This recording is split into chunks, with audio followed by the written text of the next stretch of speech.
আমাক দিয়া আছে 140 into 140 minus 60 into 280 plus 60 into 60 is equal to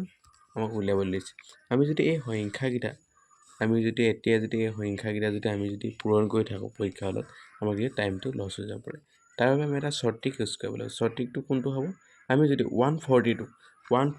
মানটোক যদি আমি যদি 8 ধৰো 140 মানটোক যদি আমি 8 ধৰো আৰু 60 মানটোক যদি আমি b ধৰো 60 মানটোক যদি আমি b ধৰো থাকিলে কোনটো 280 সংখ্যা থাকে 280 সংখ্যাটো আমি ভাগ কৰিব পাৰিম নাই 2 into 140 আমি লিখিব পাৰো 2 into 140 লিখিব পাৰো 2 into যদি 140 হয় 280 হ'ব নে হ'ব যদি আমি 140 টোক আমি কিমান ধৰিছিলো 8 ধৰিছিলো 140 টোক আমি 8 ধৰিছিলো তেলে a হ'ব নে 140 টো a 140 মান যদি a হয় এটা আমি চালো যে 140 8 ধৰিলো আৰু 140 8 ধৰিলো আমি এটা যদি চাও a into a minus b into 2 into a তাৰ প্লাস হৈছে তাৰপৰ কি হৈছে b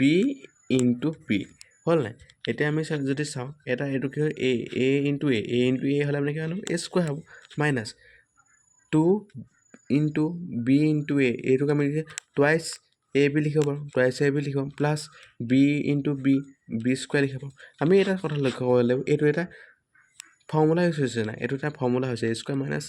twice ab plus b square এটো এটা ফৰ্মুলা হৈছে ফৰ্মুলাটো কোনটো হ'ব a minus b whole square এটো এটা ফৰ্মুলা আৰু এই ফৰ্মুলাটো মতে কি হ'ব a minus b whole square is equal to a square minus twice ab plus b square যদি আমি a মান কিমান পাইছিলো 140 পাইছিলো আৰু b মান কিমান পাইছিলো 60 পাইছিলো 60 whole square তে 140 minus 60 হলে কিমান হ'ব 80 whole square আৰু whole square 80 যদি আমি whole square কিমান হ'ব আধা গুণ মান 64 হ'ব 64 আৰু শূন্য এটা আছে আৰু স্কয়াৰ কৰিলে কি শূন্য দুটা হৈ যাব এটা এনসাৰটো কিমান 64 শৰ্ট ট্ৰিক এইটো হৈছে শৰ্ট ট্ৰিক